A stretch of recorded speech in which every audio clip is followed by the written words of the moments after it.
They thought it wouldn't happen again. But ladies and gentlemen, not only are we back for the third episode in this month, we have, I don't know if it's a sponsor. It's not a sponsor. We have the good graces of a media company, I guess. And we've got a great episode for you, so stick around. Let's go!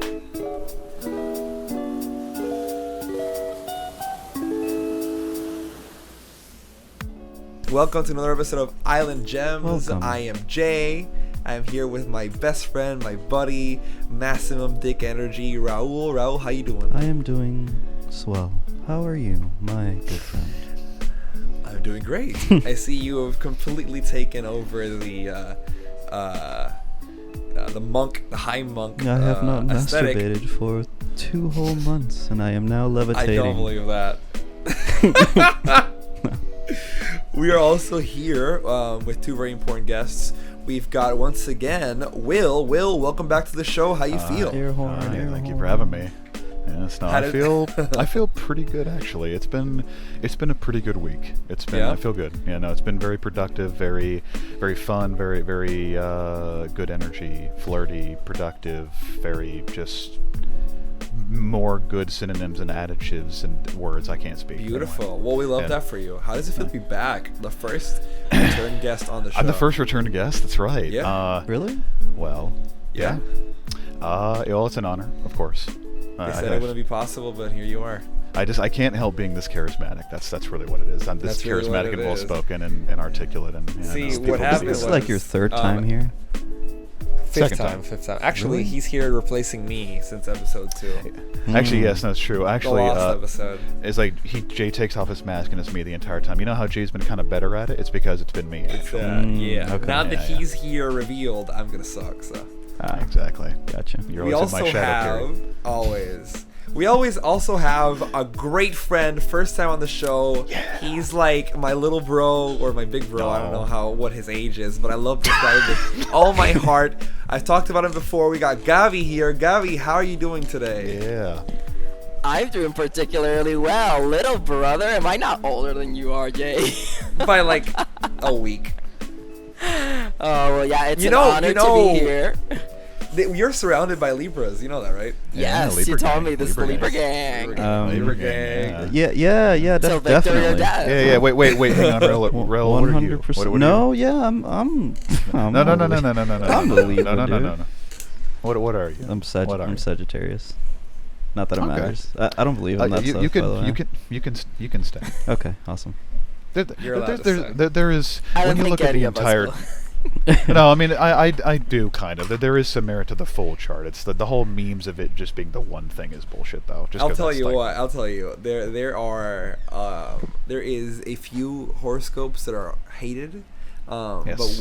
But you're not one of those, That's Raul. good. And we're not going to tell you which one we hate because we don't want to alienate the crowd. Gotcha. Okay. So to our audience, they can always feel tense that it could be you. Yeah, son of a it could bitch. be. Just whichever one. It's an audience surrogate moment. Whichever one you don't personally like, that's the one. That's that the you- one. I can figure Fuck this out that sign. pretty quickly. Do you know Yeah. what Gabriel's sign is, Jay?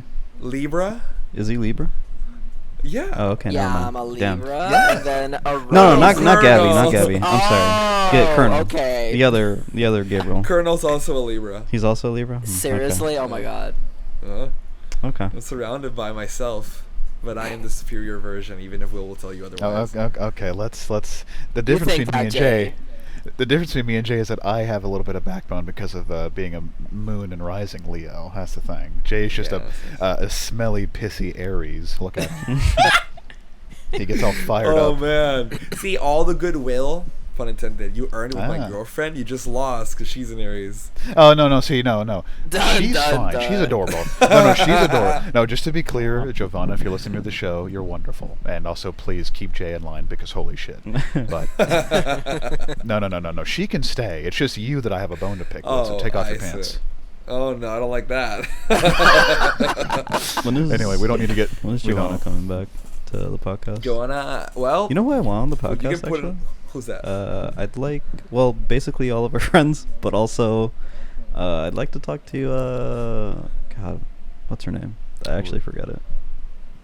I met her like 2 weekends ago. Jay, help me out here.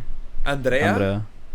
Oh, there you go. And then yeah, we are formally requesting you, and we're also requesting the return of Giovanna. Yep. And while I'm at it, I'm manifesting Adam Sandler on the podcast. Oh my Oh god. hell yeah! I'd love that, but that's not gonna happen.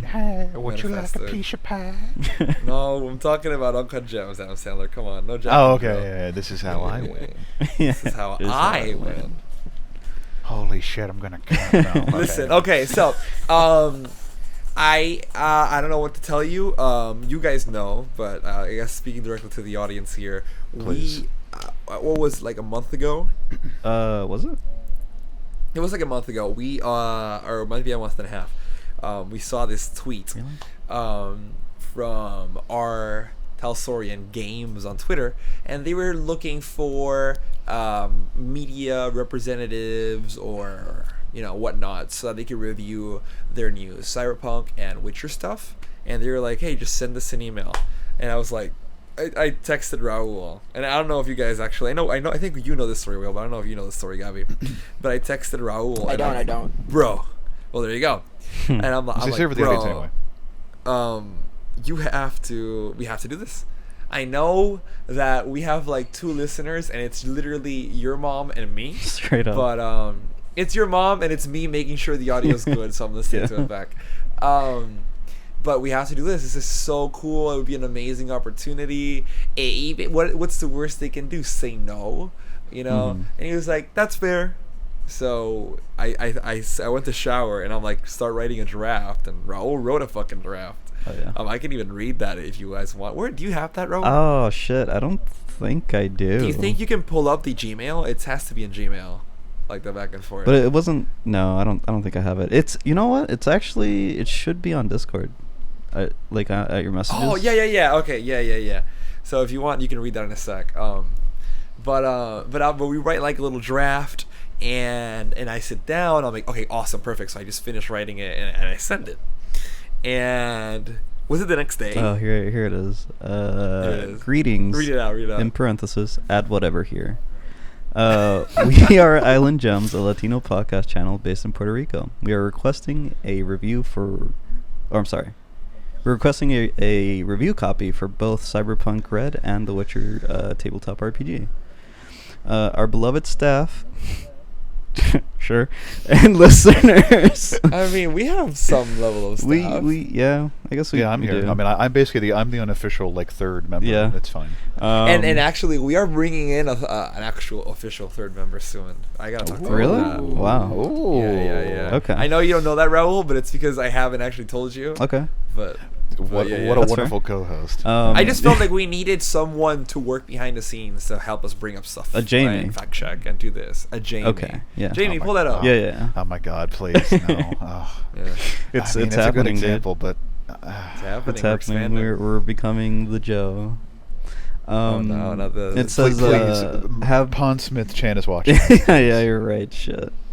It just says we've been following both titles and are deeply interested in its progress. And then in parentheses, I wrote, I don't know, add something here. Jay really wants this. To put it simply, we are fans and enjoy both universes created by CDPR. Something countless hours in tabletop something please fix 2077. That was my track. That was his draft. So I fixed it up, and I'm like, well, where's the finalized version? I just made it prettier, of course. Let me see if I can find it. Yeah. So I kind of just I switched it up. We're also big. Oh, I put we're fans of the game. We're fans of the show, which is all true. These aren't lies. Yeah. Absolutely. I am a massive Cyberpunk fan, as you I fucking love know. Cyberpunk. We talk about Cyberpunk since episode 1. Yeah. You know, the Oh, video yeah. game. I've been playing the board game for years. And Raul loves The Witcher way more than I do because I just watched the show and that's about it. Oh, really? You haven't played the games? Yeah, I haven't played the Oh, games. I wasn't I'm gonna aware play of them that. now. Holy shit. So I was like, hey, I'm swinging for Cyberpunk, but I'll get what I can. Mm-hmm. And yeah, we sent the email. And I want to, special shout out to Jay Gray, Mr. J, or Mr. Gray, the media ambassador of R.Talsorian Games, who fucking read it actually and replied. That's crazy. That's This awesome. like king, And he was like, "Yep, you're done. You're in the list. We'll send me their mailing address, and we'll send you some copies." And I lost my mind. I couldn't believe it. That's crazy. That was like the greatest moment of my life, right there, man. Mr. J, if you'd like to come on board the podcast, I have a couple questions as to why you decided that we were actually. Yes. Why us? Why us? Yeah. Like for real. It's like I saw potential. Well, listen. If you saw potential, say no more. We are going hard. I'm getting a Jamie, you know? All right, let's if you want to be taken seriously, stop mentioning Jamie, please. No, Jamie, we're getting a producer. How's that? Is that better? That's better. That's better. An unpaid intern. It's just a Jamie. Just a Jamie. Literally, I have to be your producer because I'm telling you to stop saying stupid shit, please. And yeah, and like, I mean, I'd say like last week or 2 weeks ago, big box with all the games. I'll be putting a picture in the Instagram. By the way, we have an Instagram. If you haven't followed us, go follow us. Island Gems Podcast. And it was so cool. It was so much fun. And we read it.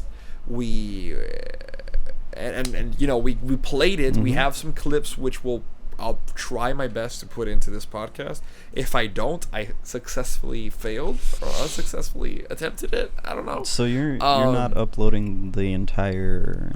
No. What I'm probably gonna do is I'm gonna clip it in different parts of the of this podcast, this audio file, and like just clip little segments that I thought were cool or would like maybe drive a point home. That's the idea as it stands, but it all depends on how my editing software behaves, and how doable it is. But yeah, super fun. I messaged Will, I messaged Gabi because I felt like Will, I've been playing with Will Cyberpunk for a long time, and he's a mega fan of Witcher as well. And Gabi is the king of DMs. You know, there are only 2 DMs I know as good as him. And I'm like, he's gonna bring a really good perspective into it. You know, he's played a lot of games, DM'd a lot of games, so he could probably bring that as perspective as well. And now we're here. We're here to talk about it. We played The Witcher last week, and yeah, we're recording it now. So that's the end of that. That's that story. Oh yeah. It was fun. I enjoyed my time playing that game. You're not that into the tabletop RPG scene, right? You're just fans of the games. Yeah. That's all I know. Yeah. But this is your third tabletop RPG you play? Yeah, roughly third or fourth. Right. I think my first one was with Patchy and Gabriel and someone else I forgot the name of.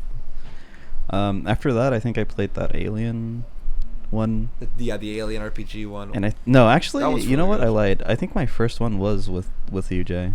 It was like it was a Cyberpunk one. Oh, it was Cyberpunk. Yeah. Let's go. Yeah, it was, and that was fun. But it wasn't. It was like only text. Like it wasn't like we were in a channel or anything. We were doing like a play by text. I don't know if you know about that, Gabi. You ever heard of those? No. Play by text. I know I mentioned this to you, Will, but it's kind of like this thing people do on Discord and whatnot, where you play the game through text and you just reply when you can, pretty much. Okay, yeah, I've heard of this. Yeah. Mm-hmm. It's definitely not my preferred method to do it like that. I agree. I feel like that's for something why like we stopped. For something more, I didn't mean to interrupt you. I'm sorry. For something more like involving like a moment like a game like this, like because like playing like I do a lot of just RP generally, and I'm used to doing stuff like that. But for like a tabletop game, I guess I figure it needs to be a little more. Well, any story needs to be a little more involved, I suppose. But for something like this, I'm just so used to the dice rolls, I guess, you know. Yeah, and we did do the dice rolls, but it just wasn't the same. I felt like it was missing something, so we kind of dropped it for a while. He was like a C-SWAT operative and whatever. It's pretty cool. Yeah. Yeah, it was nice. Oh, that was fun.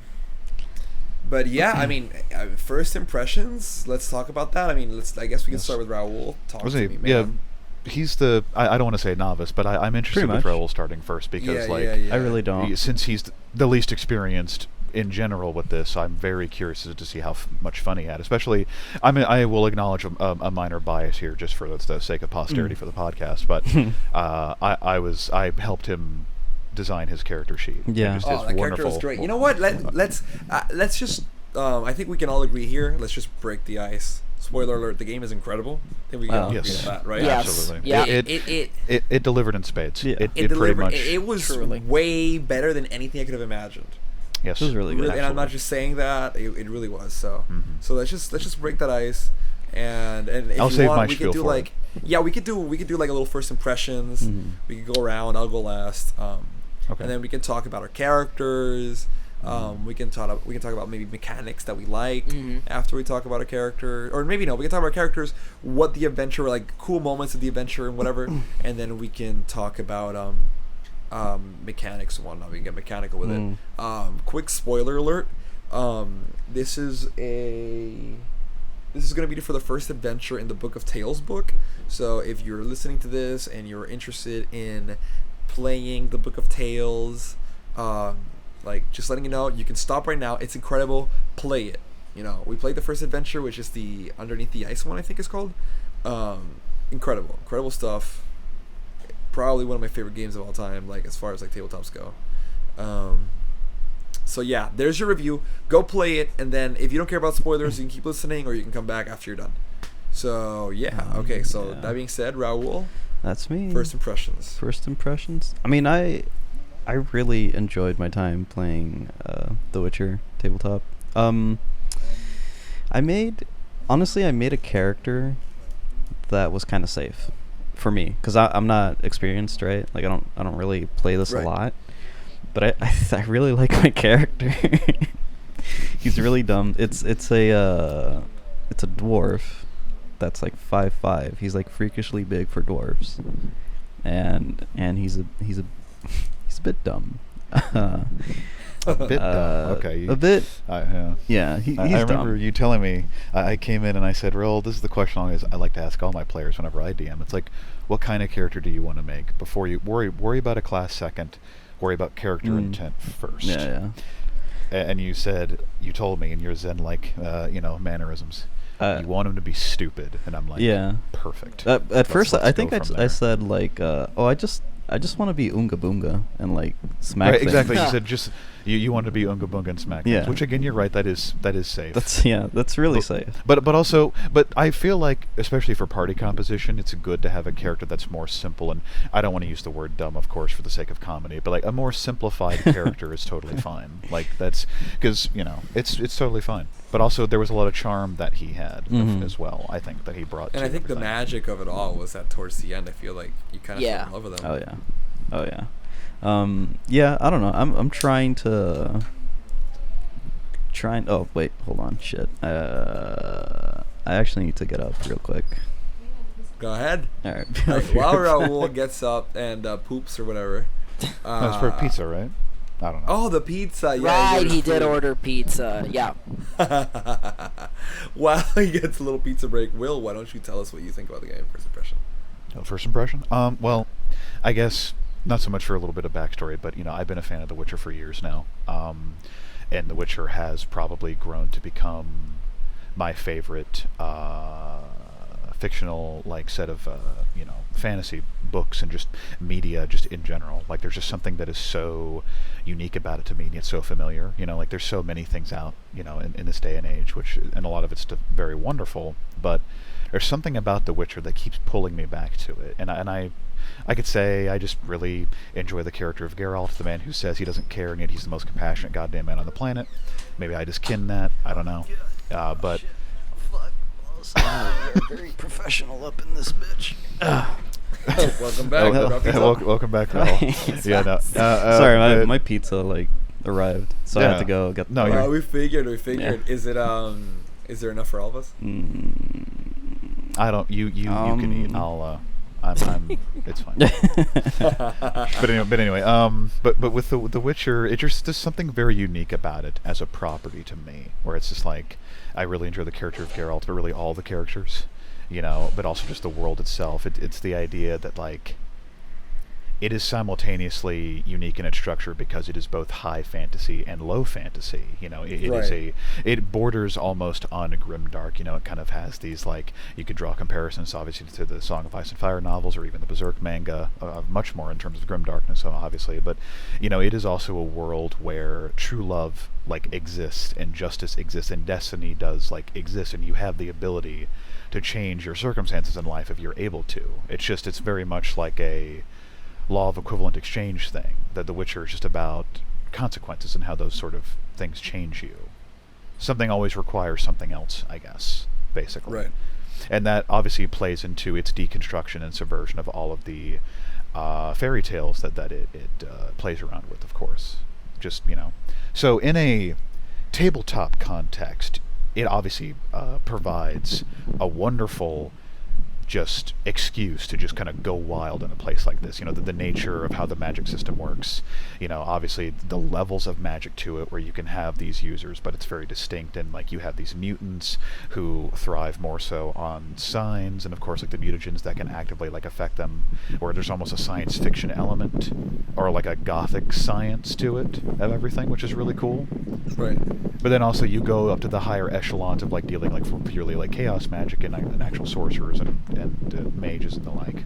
And there's a lot of potential, especially just the concept of being a Witcher itself, which is already such a versatile thing, is made specifically tailor-made for the perfect kind of tabletop class, in my opinion, because they are magic. They are casters in a sense, and they are also full-on detectives and basically fighters, or even barbarians if you want them to be. There are so many things at once, and yet all of it is justified. It's not it's homebrewed, but the good kind of homebrew, not the bad kind. You're able to just kind of do whatever as long as you just kind of stick to particular tenets, I guess. And it was really fun getting to do that, which again, for full posterity, I played the Witcher of the party because of course. But it was very fun. It just has and on a first impression, when you texted me and offered the spot to me, I just felt honored, really, because I love The Witcher, and it means a lot to me. And getting to experience it with all of you, and how well the party energy kind of, meshed wonderfully, it just ended up being a wonderful experience. I love playing tabletop. I'm in several games now that are very fun, and I love playing with all the people there. And obviously I have my own ideas for more stuff in the future, of course, to DM. But as a player, I prefer being a DM actually, but as a player specifically, I probably felt not only the coolest and most competent I have ever felt being a player in a tabletop game, but also just on more of a geeky, nerdy level. I haven't enjoyed a session that much, a special one-shot thing that much, ever, basically, than this. That's a bold statement. That's really good. Yeah, and of course, really for now at least, I don't want to sit here and say I kind of agree with that, but I'll get to my point soon. Sure. So, Gabby. Yeah, that last statement you made, Will, that I agree wholeheartedly. I don't think I've ever had as much fun as a player. Yes. And I'm particularly, I love DMing. DMing is kind of my thing, the whole preparation aspect, the maps, the writing of the narrative, the creation of NPCs. That's always been my jam, and I enjoy. I usually only play Dragon Age. I usually only play. D&D. You only usually only play Dragon Age. This usually just show up to his fucking house at any moment, and he's just on that bitch. I made you character, and I'm like, oh great. Hey, this is my 7th playthrough. Cool. So. Oh god, I lost my train of thought. Yeah, so I play mostly D&D 5e. I have dabbled in other tabletops, but D&D has mostly been it for me. And I've always felt on the player side, that level of engagement that I felt with the Witcher tabletop has never been there for me as a D&D player. Because I really, I think it's twofold. I think on one hand, being a player in such a well-crafted and well-defined world. I remember going through the book when you sent the copy over to me, Jay, and I remember going through all of this. And sure, I've seen the series, I've played the games, but seeing the level of detail that was in that book regarding the setting was just great, because it really made me feel like, okay, my character has a purpose and role in this world, and it's not uniquely to be a fucking hero, which is, when you play games like D&D, of course you kind of want that power fantasy. You want to be hero, best, the harshest of odds, the toughest of odds. With The Witcher, it really felt like the time and place of the world it really does inform your character. And then yes, on the mechanics side, it's just amazing. I mean, I've always I love 5th edition D&D because it's sort of it's almost like a love letter to DMs to do whatever the hell you want. But again, on the player side, I've always felt a little restrained, a little held by a straitjacket in terms of what my character can do beyond just the prescribed mechanics of its class, which doesn't have as much variety to begin with. Absolutely, 100%. I agree with that. And of course, it has to do with the design philosophy, which there's nothing wrong off of trying to leave things. When you make classes that are easy to homebrew, then that obviously encourages DMs and even other players to make a ton of different subclasses. And then the reason that you can make that content so easily is because the specific isn't there. It's a little bit more generalized. In this game, wow, I remember, I usually play supportive or healing classes in video games and in D&D. But I ended up defaulting to a doctor, but I remember going through all of the options, all of the character classes, and I just, wow, well, the professions, right, because that's what they're called. Just the depth of what you, they just didn't feel like this sort of, just to start off, the whole aspect of you being able to be a blacksmith or a doctor. Oh, man, that's so crazy cool. Yeah, or the fact that it's not without just without it being too insane. I guess you could say you can be a blacksmith in D&D if you were an artificer, but then I always feel like, but the artificer is too much of a. It's too magical. It's too, It's not really what I want. I wanted something more blacksmithy, Yeah. And I feel like a lot of the classes are like that in D&D. It's on the one hand they're really, I don't know. Yeah, a lot of them are. It's not that they're not cool. It's not that they're not inventive or appealing. It's the fact that they are so pinned, they are so attached to an identity. If you are a bard, then you are a bard, and that's that. And then in a game like this, sure, you can be a doctor, but you can be different, very different types of doctor. And it's not restricted to just, for example, if you're a cleric, okay, well, you worship a different type of god, well, then you're a different type of domain. But here it's really informed also by, I feel, the life path, for example, which I thought was genius, the way the life paths are designed in this game. It really just gives your character a palpable history, and a real motivation to do what they want beyond, just some very ambiguous goal that the main motivation being, well, we have to play next Sunday, so yeah, for example, my character, he's motivated by survival. He's a doctor, but he, at the end of the day, he needs he needs a roof over his head, he needs meals, and so he goes around and he treats people because he needs money. That's his main motivation, and so that's why he accepted the request that we, the quest that we ended up doing. Right. But I feel like there's this combination, to wrap it all up, because I tend to go on tangents all the time. I think there's this combination of just the game world facilitating deep character construction and the mechanics just pushing that further. And I mean, we haven't even gotten into the actual mechanics and systems, but we'll get to that eventually, right? Let me just, I gotta talk. I love it. Listen. Okay, go ahead. I had been looking at The Witcher for a while now because I like to frequent drive-thru RPG. Again, as a massive fan of Cyberpunk, I've been looking at everything R.Talsorian Games has been done. Actually, well, I guess just Cyberpunk stuff because I haven't really looked at Castle Frankenstein, which, for the record, is it Frankenstein? I think I read that wrong. Isn't it Falkenstein? Falkenstein. I'm so sorry. I never played that. I don't know what that is. I just know it's published by R.Talsorian Games. So that's something that is a great surprise. It came in the box. Gonna have to play that at some point, right? Absolutely. Yeah. But I had been looking at The Witcher. My problem with games that are licensed or with games that are specifically for a genre is that I always tell myself, okay, but how interesting can it be, you know?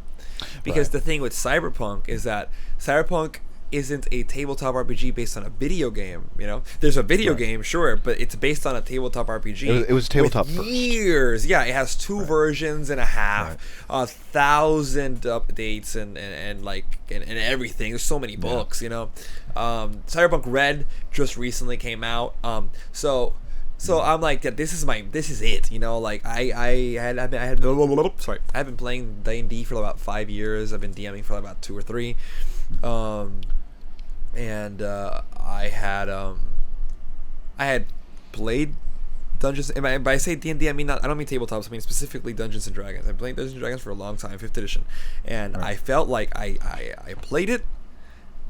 I'm good, you know. Like I felt like I was ready to leave that game, like thank it for its service, but like I need something more. And I found out with Cyberpunk. So for a long time, I guess I didn't play D&D for 5 years. I played it for about 2.5, and then I found Cyberpunk. But I found out with Cyberpunk, and I became like, out of all my friends, I was like my tabletop playing friends, and Gabby, you know this. I was the one who was like, why play D&D when we can play Cyberpunk this, Cyberpunk that, you know? Like I just love it, and for good reason, because it has those life paths. It has that those mechanics that are just so you know, and so much freedom and it scratches a different itch than that's why Pathfinder exists to begin with, because people were jaded about the direction D&D was taken, so they said, well, we're gonna make our own thing, and then boom, you got Pathfinder, and then you got Pathfinder 2e, you know. And for the record, I'm sorry. I have a friend. She's really into Pathfinder and tells me like these stories about it. And I really know next to nothing except for the fact that I just think it's really cool and I like how it does things differently. You know, I get like 5e. Not to go on a spiel, so I apologize if you want to keep going. No, it's all good.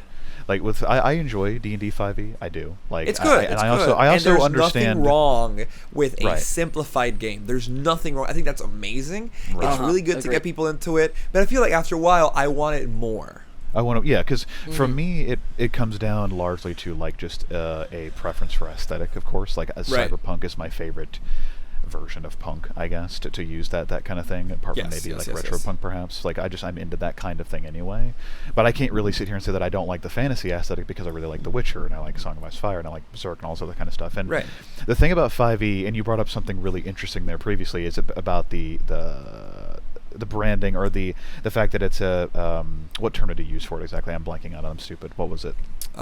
Simplified? No. About like The Witcher being a franchise, it's like an adaptation of something. Like Cyberpunk started as a tabletop thing, so like we had this universe. Like D&D 5e is as like approachable and acceptable as it is, because you really can go in there and theoretically you can do whatever you want. Like you really can go crazy with it, especially. And I would honestly suggest homebrewing. The more you homebrew stuff in 5e, the better it gets. Absolutely. But isn't that the problem ultimately? Right. Sure. That it's a double-edged sword. That's the thing. The fact that you have to homebrew it. Like why can't it just be? Because there's also a lot of bad homebrew out there. Let me just say that. Absolutely, you're right. There's a lot of very. I felt like in all the time I played D&D, I played more homebrew than I played D&D as it was meant to be played. Right. You know? Right. So I was like, I don't want to do this anymore. It feels like every other tabletop thing that exists is constantly having it's constantly in response to 5e of like, hey, let's take what works about this and build upon it, or hey, we don't like this about 5e, let's do it. And that's not to say that any tabletop system is perfect, of course, because it's not, obviously. But like something in particular that Cyberpunk does that Witcher that translates incredibly well to The Witcher. Incredibly well. Oh my god. Is the Lifepath system, which is Oh something my that I gosh. genuinely love, and that's the Lifepath system isn't even something that I actively adhere to like 24/7 or like 100%. Let me get started. Hang on. So, like I said, okay. I was looking at The Witcher, and I was like, "There's no way, you know." All right. So when I got this opportunity to review it, I was like, okay, perfect. I don't have to, put money into getting something that maybe I don't like. It'll be interesting. Let me try it out.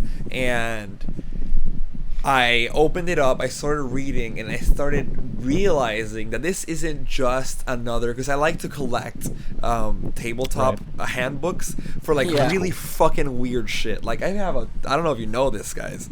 I think Will might know it, but you know the movie Army of Darkness?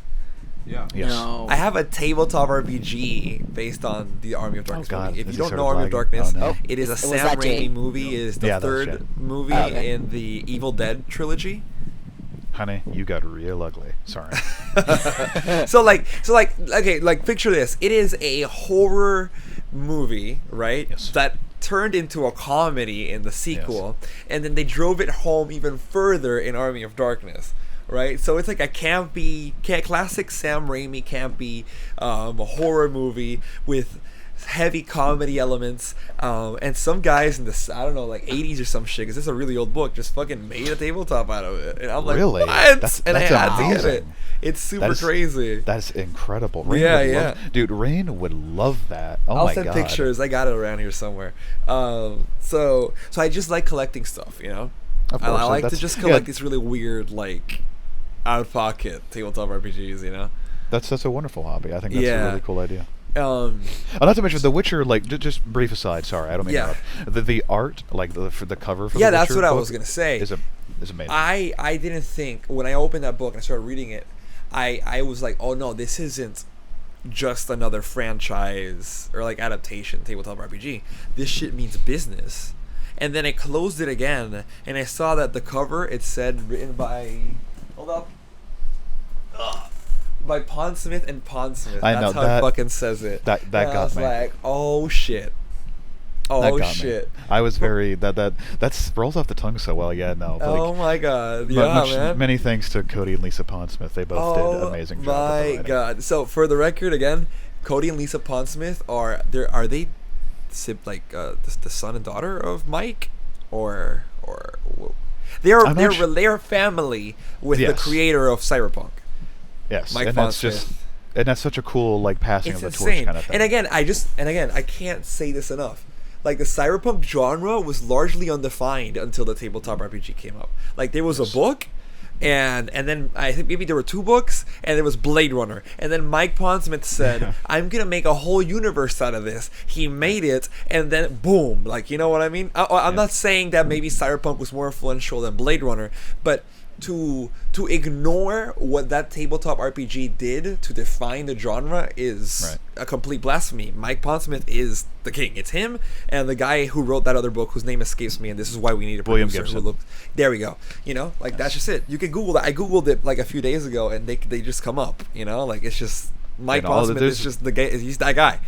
You're not that guy, pal. No, he is that guy. Yeah, there's many wonderful cyberpunk authors, but Pondsmith, he really does. He killed it, deserves a lot of man. credit. He really does. Him and 'Cause his that obviously wife, paved the way. actually. Him and his wife, you're right. Absolutely, you're right. Which I forget her name, unfortunately, and I feel so bad about that. But even then, with that cyberpunk, being able to translate it from oh, we can watch a movie or read a book, but we can play it as a game. Playing things as a game changes everything. Lisa Like that- Pondsmith. Yeah. Oh, then yeah, perfect. It really pushes it into the stratosphere of now it's different, and obviously I wonder maybe they didn't, but it's that paves the way for obviously in the '90s you get really influential cyberpunk material, i.e. Ghost in the Shell and The Matrix. Ooh, yeah. Huge, huge, and I can imagine maybe not. I do not quote me on this, but maybe they played the tabletop perhaps, or if not, they were some kind of fan to it. It adds more, but cyberpunk. The tabletop module, I guess, just added a lot to the genre. A lot. It really did. And for good reason. 100%. So when I saw that name, I said, okay, this shit's really good. And it's everywhere. It's in the Lifepath, like you said, like you guys said. It's in the combat. It's in the design, the style, the weapons. And I'm Yes. I came out of The Witcher like there's no reason for me to play any other fantasy RPG at this point. I think unless it has mechanics like these, like this is it. You know, I never played Pathfinder, but this shit's crazy. This shit was awesome. This shit was incredible. And it was incredibly impressive, like getting to read through the book and just like the way the magic system works and the way this and that, just all of it. Like it just and it's very unique. And it's just the Lifepath system in particular. I don't mean to keep banging this drum, of course. But it's so good. It just fits so well into this universe. Like it's almost like it was made for it beforehand. Mm-hmm. Yeah, it really does. But yeah, this is it. This book that I'm slapping. And then the way they integrate the action economy, funnily enough, from the video games, where in the video games you generally have your light attack and your strong attack, right? And yes. We were in the middle of combat, and then suddenly like, oh, wait a second, we can choose to like normal attacks, quote unquote normal attacks, can just be 2 of them. You can just attack twice, or you can do 1 big strike and you take you add a negative modifier to your hit, but you do double damage. So even little details like that, which harken to the video games, but also create like it's just those little things that give it so much depth in combat. For example, also the idea that you can use stamina for a variety of things. Witchers use it for their signs, but everybody can just use it for an extra action. And I'm sure magic class, like pure magic classes or priests, they can probably use it for other things. It's that versatility of the system that really it's like, wow. It's super good. And like, I feel like if people aren't taking this game seriously, I don't know how it's selling. I don't know anything about it. But like, if anyone's looking at this and they're like, oh, it's a licensed game, I don't know. License, that's what I was thinking of. License, that's the word, you need to give this a shot. This is really good, And the world of The Witcher is super fun. It's not high fantasy. If you're looking for high fantasy, you're not going to find it. You're going to find a grim, dark world where you're probably going to die in your first combat encounter. But that's just how the Pondsmiths roll. That's how they've been doing it since the fucking 80s, bro. Cyberpunk's brutal, It is, and then I just kind of look at Gabby and Raul, and I just kind of smile to myself and tense my fingers. Anyway, yeah. I want to talk characters. Honestly, I'm surprised we left. We didn't die for the record. I'm not. I generally like. I was like, dude, I'm not. But like, here's the thing. I'm not surprised you guys did it but you had to plan for it. You didn't just run in there, roll initiative, roll dice. Yeah. Like that was like a meticulous plan where you're like, oh, we're gonna do this, and then it's gonna do that, and it's gonna fall in our trap, and then. And I was like, yes. You want to know why? You want to know why? Because that's why you needed a professional, and I'm not professional. Of course. And definitely, once our plan had kicked in, then I think some sense of safety also kicked in. Yes. But before that, even when the wolves came around, it was like, whoa, like I don't know about this one, guy. I wasn't so worried about the wolves. I was more worried about the fucking big creature. The creature, the frog, the toad. Like I didn't have weapons. Like I was just. Let's get to that. But talk to me. Yeah. You are the weapon, Raul. Yeah, that's true. Yeah, you're right. I literally tossed it. Let's get to that. Game. And I said, "Fuck this! I'm gonna punch it." And I did. Let's get to that. Raul. So talk to me about Olaf real quick. Just Olaf. Who did this? I wanna have the opportunity to highlight the character that this game allowed you to make. So please tell me about this boy. Tell me about my son. I love him so much. I love my son. Sophia's little fucking brother in this. Anyway, I mean, honestly, there's not a lot to him. As I stated before, he's like a dwarf. He's 5'5". He's dumb. He's really strong. Really fucking strong. He's a short king. Yeah, he is. Do you have the life path around here somewhere? I should, but it's his life path is he's a criminal. He was trained by a criminal, but also because a soldier. He was an orphan, and he was. Well, no, he was. Will's here, like, shut the fuck up. I know your character more.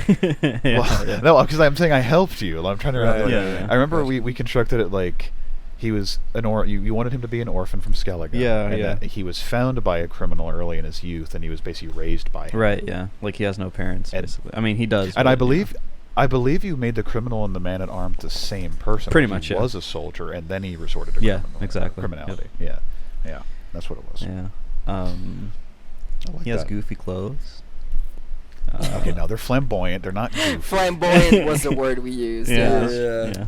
I like that. You said he's from Skellige, right? Yeah, he is from Yes. Skellige. I love that. As soon as I saw feel like Skellige it on the makes list, the I was like, world- man, fuck everything You're like, else. that's the one? Skellige's where it's at. I love that this game allows it makes the world so big Mhm. by allowing these characters to come from different places. Oh, yeah. You know what I mean? Oh, yeah.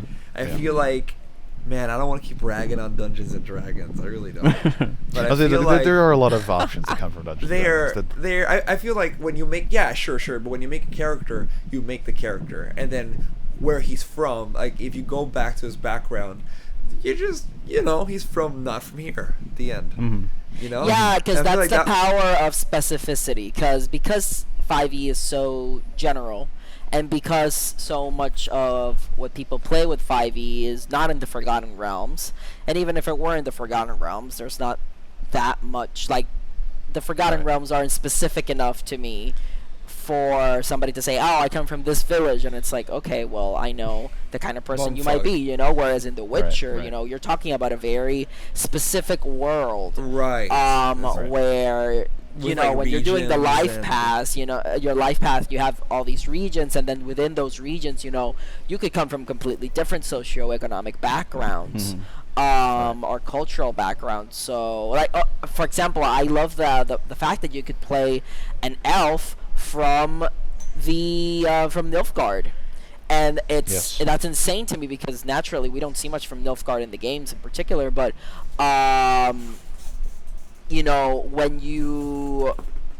when you think about the fact that you could play this elf from Nilfgaard who has it probably a lot better than elves in the Northern Kingdoms, and then there's this disconnect, and you start digging deep into like how these life paths really create unique characters. It's just It's really like Will said, like we could go on and on about this. Yeah, like, we really it's just could. so good. It's so good. Right. But yeah. What else can you tell me about Olaf? I said he was a wonderful, fist fighter. and he deserves the world. He fight hard. Honestly, Olaf is cool. I like Olaf a lot, but he's not really that deep. He's not that fleshed out of a character. I really didn't make him that way, because this isn't, I don't do this often. Right. Right. Well, the thing. Sorry, keep going. Go ahead. I feel like the magic. Go ahead. Sorry. Go ahead. Okay, we're all interrupting each other. Go ahead. Well, no. Okay, then let me just go and get out of the way. Go ahead. The thing here's the thing about it is that the thing that's beautiful about collaborative storytelling, because oftentimes, I especially think with I RP, was gonna say exactly what you were about to say, Will. So I was go gonna, ahead. okay, yeah. The way you can phrase it, or like you can have certain phrases planned in your head. You can do this, you can do that, things that you want to do. But it's very much like being like in like an improv group, where it's like you're kind of having to play off each other, but you don't have a script. Yes. Which that's the RP or role play is my like the story and theming of tabletop is what I prefer more than anything else. I'm not really very like mechanically intensive. Even when I was DMing my Call of Cthulhu campaign, I did keep that in mind, though I do want to work on that more for my Vampire the Masquerade campaign. But for me, like, the story and the role play is where like a lot of the fun comes up, because I know that when you make a character, you will have a certain idea in mind, right? You say, I want to make, like for example, back in D&D, I had this concept for a character that I had built in Star Wars. His name was Matthias, and he was going to be a Jedi that grew a disillusion with the Order, maybe fell in love with a very pretty Sith woman, of course, yada yada yada. But it was the idea that I had this idea for a character that could be a Jedi or like a paladin, someone that's very involved with like an intrinsic, nearly religious order, grow disillusioned with that order, fall from that, and then kind of become more of a gray Jedi, I guess. I made him in D&D, which then, like, the character creation of that change, where I never really thought of how he would be racially until it's like, oh, he's going to be an Azamar in this, but also he's going to be a fallen Azamar, which means he's basically a fallen angel, which means he's tinted by this darkness that falls. And I'm like, okay, I wasn't really planning for that, but that influences his story, because his character is all about, again, honor. What does personal honor mean to me? What does it being a knight mean to me? You know, am I a good person? It's constantly balancing between light and dark.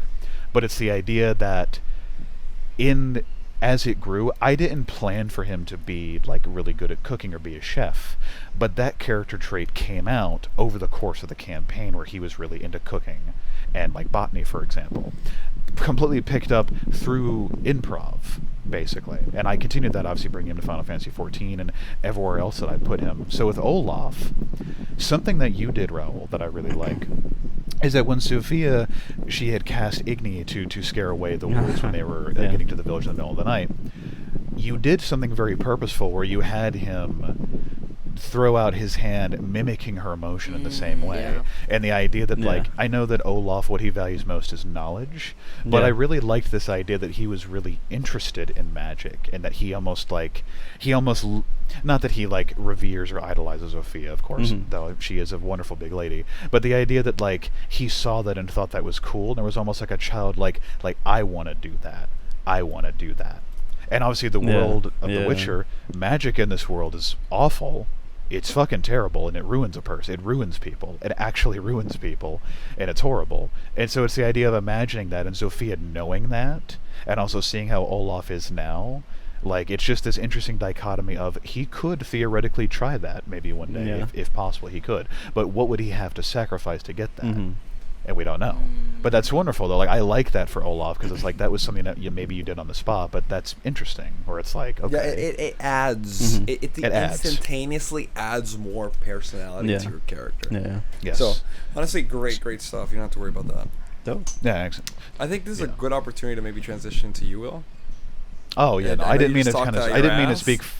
I didn't. Okay. Well, No, I mean, I'm I'm very good if at you want that. me to be honest, I feel like I always make the same character. Like when I started out in Dark Souls, for example, or like when I started playing those games, I was like, you know what? I just want to be a big, strong motherfucker who just one-hits bosses, and that's it. And that's totally cool, man. Like, you could always cool. be a big, strong motherfucker who one-hits bosses. Yeah. Trust me. But I think for whenever this kind of concludes, like the whole Olaf and Sophia. Oh yeah, because we're gonna keep playing. I feel like we all enjoyed this so much that we're gonna keep playing this. Yeah. Whenever that concludes, whenever our 3 characters conclude, I'm probably gonna branch out and do something else for sure. That's a good idea. I definitely I advise that. I think that's good. But I love Olaf, and I can't wait to see him flourish into something. I can't wait to see him be actually knighted. I hope he gets knighted. I mean, if it makes you feel any better, we're all the characters are kind of like that at the beginning, right? Because I feel like Sophia, as we move over to her, she's just, Witcher, and Lucy. Right. Well, this this was okay. I have the talking pillow now. Walk with me. We're going on a walk, everyone. Okay, I'm 15 minutes late. Let's go. I mean, I was just gonna say that Lusky also. He's the doctor, and he's just like, I am knowledge driven, and I want to help. But like by the end of this, or even halfway through, this could totally flip. Like these experiences, or I guess because like the experiences the characters encounter throughout their world and how they interact with it is what makes them more alive. I don't think anyone shows up into a tabletop RPG with 10 pages worth of like. Character elements or whatnot. You just kind of make it up as you go, and then by the end of it, the character breathes by itself, and you're just a vessel. 100%. Yeah, in part because sometimes, especially if it's not a pre-made world, or like a pre-existing world, I mean, you can't. Oh wait, no, I lost my train of thought again. What? I had a literal brain fart. What was I gonna say? Wait, give me a second. The brain fart. Keep going. Well, like for example, is that what it's like when you brain fart? You I just go. Wait till you've never seen me DM. You should see me when I DM and I go suddenly like wait. Oh, love it. Give me a second. Give me a second. Like you're chain smoking. All right. So, with Sophia obviously getting to play a Witcher, put me in a very interesting and almost precocious position, because it meant that not only did I gain a massive advantage in terms of like potential character personality, and also just the combative, like how Gabby stated, like the action economy. Of course, being a Witcher is the most versatile thing you can do in combat, and obviously it shows because I pissed Jay off, which I was very happy about that.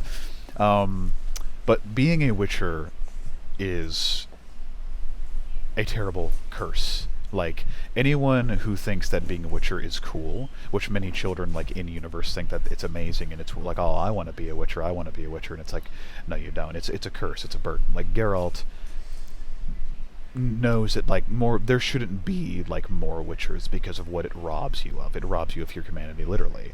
Unfortunately, the common misconception that spreads across the land, obviously because people are ignorant and stupid, and they're just fearful and they don't know, because those are our two greatest threats to us as humanity, is that Witchers do still feel. Their emotions are not gone, but they are suppressed, but they are also given this stigma of, we are emotionless monsters. Like, we are monsters. We had to create monsters to slay monsters, and all that stuff, of course. So, with Sophia, and with designing her life path, I wanted to give it up to a roll of the die, and what the gods decided for me, you know.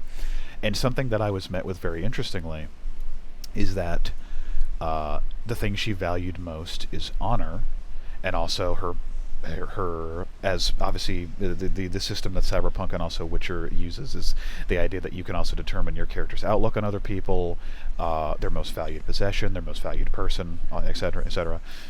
The thing she values most is honor, and her opinion of people is she thinks people are great. Which is really funny, considering being a Witcher is very difficult in that universe, and so is being a woman, so the deck is stacked against her twice, or twofold. And I thought, I wanted to play around with that to the best of my ability, of like, Zofia is a person who believes in people still, but is also actively rendered bitter when she's let down by that, you know. But it was also constantly like, I enjoy playing the hero in games, you know, I enjoy being that kind of charismatic, strong, you know, like more heroic person. Again, like that's like where, you know, obviously Matthias comes from, but it gets more complicated. Obviously, like any character that I make, it's always take this concept, but mix it with this and see where it comes about. With Sophia, I wanted her to be kind, like obviously kind to non-humans, so obviously like Olaf and Lusky are just immediately like she's more endeared to them just because like they are not humans basically already, which I feel like is maybe not so much an intrinsically like a Witcher thing to do, but it's just this idea that like she's been there and she's going to protect them just because that's what she does. It's like she's basically like the older sister of the group basically. But I didn't want to do it in that cliche, oh, the D&D party is a found family, we're a family now, ha ha ha. I didn't really want to push into that in an almost like hammy or forceful sort of way. I wanted it to be very organic, of just like, it's difficult for me to overtly express to you my emotions, but I'm going to do what I can to show you that I give a shit, even now, basically. And with The Witcher, their empathy stat is capped at 6, can't go above 6, because of course. And with that, it was also kind of difficult, because often I like playing very charismatic and persuasive characters. And Witchers have points like an authority and intimidation, and it's not impossible to get good persuasion rolls with them, of course, but it's not easy. Like, it isn't easy to do that, because it means it's like, not Witchers easy. Witchers are inherently like looked down upon, and they're feared and they're hated. Literally, that is their status in like all the lands except for like 2. And it put me in this interesting position of people are often not going to like me, or they're going to be scared of me, and I have to use that to my advantage, which means Sophia has to use that to her advantage. So it's like she gives a shit about people a lot, but it's like she's constantly having to reconcile with the fact that people don't give a shit about her. But instead of her being like upset about it, she just gets annoyed. That's why she threatened to feed the elder of the village to to the beast. But she only did that in a utilitarian sense because it was to solve the real problem, because that's what Witchers do, solve problems. And I wanted to try and convey her confidence, but also the idea that she wasn't cocky. She just knew that she was good, because again, I think Witchers just kind of have that about them, even though some of them are overtly cocky. Lambert, what a prick. But yeah, yeah, that's for you, Gabby. But yeah, no, it's I just hope that I did a good job conveying what it means to be a Witcher, I guess. Oh, for sure, man. 100%. I really feel like you nailed it in that aspect. Like, the performance was there, 100%. Thank you. That means a lot to me. It really does. Because I definitely did not want to do Geralt, but it's like there are obviously other little inspirations. I did, again, for posterity, for the sake of the podcast, we were able to have, her own little fuck moment, like he does in the show, of course. But really, it was just the moment we got into the village, and everything was good, and then there's the mention. Can we spoil the story? Can we spoil that? Is that okay? Oh yeah, spoil away. We already gave a little warning. Good. The second that the elder mentioned the cursed house, I was just like, the Metal Gear exclamation point popped over my head. I'm like, I know exactly what I'm doing. Like, I know exactly what's going to happen, and I was insistent about it. Like, I was very insistent about really it were. because it's entirely possible. He was not giving up. Thank you. Yeah, no, it was this thing of like, okay, I know where this is going, because the beauty of The Witcher as a universe is that there's always a twist. You know, there's always a twist to this fantasy of like, okay, here is this fairy tale sort of situation that's happening, but there is this dark secret that is constantly being kept. Like, what happened? And oftentimes, it's not even necessarily a purely malicious secret. It's often something really tragic and depressing happened that nobody took the time to deal with, so now you have consequences. And I like this idea of like, okay, there's a cursed house. Maybe this is a side quest. Maybe it's related to the full quest. We don't know. And she tried to convince the elder, and he wasn't having it. He wanted her to stay away from it. And that's why, like, instead of just beating him down, like, in front of the bonfire there, I tried to pull back and be more clever about it and be like, ask everybody else, see what's going on. And when no one gave anything, like, nothing, I had her meditate and just explore the house just on her own volition, without the party, without anything. And you know, and it was an amazing moment. Right. You know, lighting, you know, the torch, getting down there, discovering what was down there, which I don't really want to spoil that image because I was very impressed by how that looked. Just discovering what was down there was a very, like, I felt like I was playing the game again. I really felt like I was Batman, you know? Anyway. I really felt like I was Spider-Man. You know, like that moment, that was the moment to me that I'm like, they nailed it. Like, to me, like, this is like and again, of course, I'm playing an actual Witcher, so of course, that there is a bias here, there is an advantage here, but I felt it. I was like, this is it. I'm like, this is it, you know? What about you, Gavi? What do you think? I agree even with this, so what you just said, Will, about that you really felt like you were in The Witcher, like you were playing The Witcher, but you had an advantage because you were playing The Witcher. But funny enough, I felt like I was a doctor in, like, I really felt like I was playing the Witcher game just as a doctor. I don't know if that's, I mean, I'm sure that that's partly because of the whole Lifepath thing, where, like, you kind of you create this image of your character that is inseparable with the world that you're playing it in, or because of the way they work, or like the character profession itself. Or for the record, I played a Vran, which is a lizard folk race. I love that poll, by the way. I love that poll, by the way. Like, that was going deep, like elder folk, you know, like edge of the world kind of thing. Like, you don't really see that. Like, I love that. I think that was such a great choice that you did. It's actually one of the new races in the Book of Tales book. That's awesome. I really like that. I like that a lot. Yeah, and my way of and this is again what I like about how those life paths work. What was most interesting during character creation wasn't even, like, I think I had even more fun trying to tie in his background as just a person and his profession as a doctor. And I had loads of fun, honestly. You know, it's kind of it's a little even hilarious maybe that I never really got to healing, but that's because healing, quote unquote, since at the end of the day, I mean, doctors do have healing hands as their core ability, so I guess they do actually heal. But I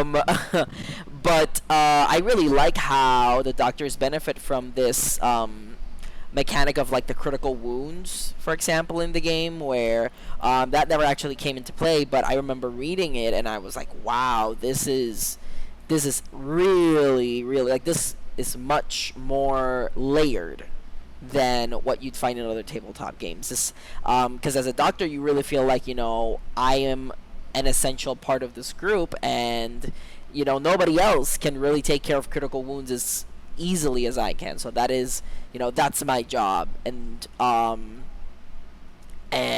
don't know what else to say about my character. Really, I just had a lot of fun playing them. I think the story of the lizard folk in particular is very interesting. How the elves used what was it, biological warfare against them, and then since they were already weakened, the humans came in and basically wiped out what was left of them. That's really interesting, I find. How they're not written as these sort of like, because the first comparison that comes to mind is the lizard folk in D&D, and in D&D they're not stupid or mindless, but they really like that context of the fact that they had like a civilization, really. They had a society as lizard folk, as Fran. What? In a society. That we live in a society where. Oh my god. You really do need a producer. Okay. Yeah, no, keep going, Gabby. But yeah, that whole context of the race really made it. It gave me like. It really pushed me to choose that one over other races, you know. I like that every racial choice in the game is backed up by a lot of history, you know. Whereas in other games, there's really not much of that. It's, you know, you have your main races and they all have very elegant and, you know, deep histories, but then you have, I don't know, merfolk, and there's not much about that. Or like you have angel and angelic race, and it's just, you know, they're angelic and that's it. You know, I feel like because I went through all of the races when deciding what to make my character, and I was really, you know, just reading because it was all so interesting, right? But yeah, I really enjoyed my character. I enjoyed how he played off of Olaf and Sophia. Interacting with them was great. The way I guess this is already going from into a tangent from my character, but really going into that town felt like I was playing The Witcher, and I was just going into this random village in bumfuck nowhere and discovering the side quest almost. Yeah. But yeah, I don't know what else can I say about my character, Jay? What else? So I think that's a pretty good summary. I'll say something about Dr. Lusky. I love him. Oh, we love that.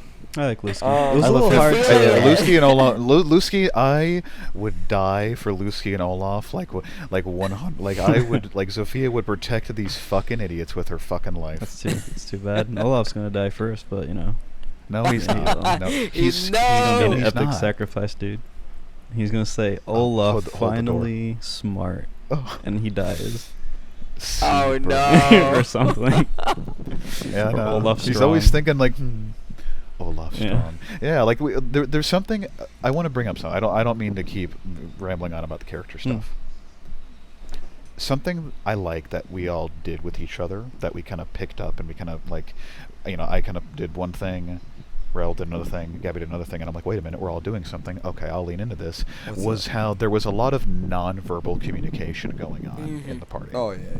And the thing that I really liked is that there was two like things in particular that I liked that Sophia shared uniquely with each character. With Olaf, of course, there was occasional moments where she would pat his head, yeah, but it was not so much the head patting, but rather when moments of encouragement came about, there was these moments where Sophia would kind of flex, or curl one of her biceps and pat it, and like she wouldn't even have to say anything, and then he would kind of mimic that in the idea of like working him up, getting him motivated, reassuring him that like we're strong, we got this. Like she doesn't have to say anything. They already kind of have this like trust, because again, actions speak louder than words. They always do. Mm-hmm. And another thing as well is that less a more brawn way, but more of a brain way, with Lusky, a lot of the Lusky and Sophia's interactions were not by words, but rather the looks that they gave each other. They were always communicating to each other with their eyes, and I really liked that. I thought, like, they would look at each other, and it's almost like, again, Sophia's kind of somewhere in between the realm of, like, if Olaf is emotion and Lusky is logic, she's kind of in between that, I guess, which is usually how a lot of my characters end up, I suppose, but it's the idea that Sophia would look at Lusky and kind of just be like, what do you think? Like, do you think this is a good idea? And it's like, no, this isn't a good idea. No, this is a good idea. You know, and it's almost like they would kind of defer to each other on particular decisions. If like there is this reassurance, or not so much reassurance as in the case with Olaf, but rather premeditation and just over more decision making, I guess. Mm-hmm. You know, like if Lusky seemed like fearful, you know, he would share a look with her. She would look at him, and then she would draw the silver sword, and it's like, okay, well, we'll be all right. We got this. It's, again, a lot of nonverbal communication, which was kind of new. We haven't really, any game that I've been in, I've tried to push little moments like that, but, like, here it really, I think, like, that was one of the things I believe we excelled at. Yeah. I think. I really liked that, just because there's already such a attention drawn to eyes, especially in The Witcher anyway, because obviously Witchers have, you know, special eyes anyway, of course, but...